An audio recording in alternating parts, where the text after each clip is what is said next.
You know, I was starting to think if there was going to be any of these episodes that I liked. I mean, that's kidding. Of course, I've seen I've seen this show before. But I actually had a question just a couple days ago from one of my viewers, Jongo, who was like, when do you think it's going to be when you finally hit an episode that you actually like? Well, here it is, Rookies. Um, it's still a typical episode. There's still a lot of normal issues when it comes to the design and construction of the plot. But you'll notice it kind of fixes a lot of the problems I've had so far. The storytelling is a little bit more nuanced than simply, here's the bad guys, here's the good guys, oh my gosh, and recreating previous scenes from Star Wars, almost scene for scene, line for line in some cases.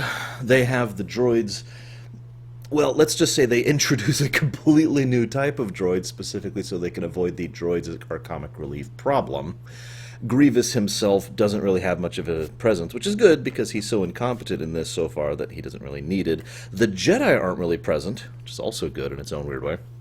Instead, what we have here is the camera zooming down as far possible to look at these guys. To this day, I can still name Fives Heavy. I just forgot their name.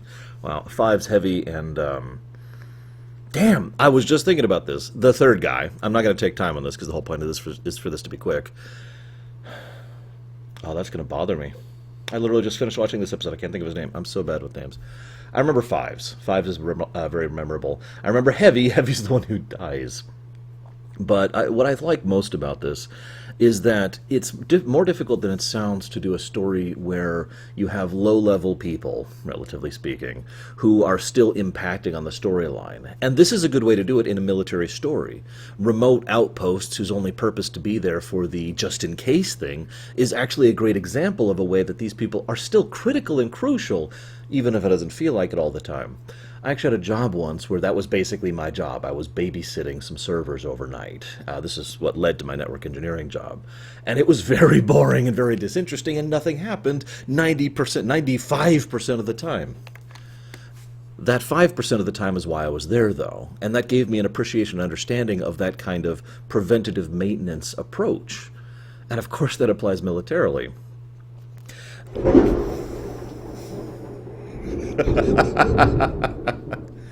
I don't, I don't script these. I don't know if that's obvious. Um, so I like this approach to making this remote outpost relevant and significant. I do kind of question. Well, see, at the first time I was thinking, why don't they have a defensive fleet near Camino? But they did. The defensive fleet was actually quite close to Camino. They just didn't know exactly where to strike, which is probably the first intelligent thing from a military space battle thing I've seen this show do. I don't actually have much else to say. It's really going to bother me that I can't think of the other guy's name. I'm just going to get nothing but comments telling me the other guys' names. I just know it. I did like this episode.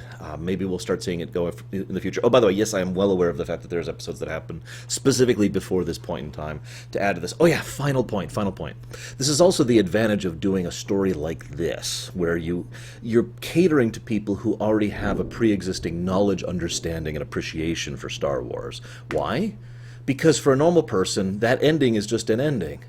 For a Star Wars fan, that's chilling. Welcome to the 501st. That caught me. Good episode. See you around, guys.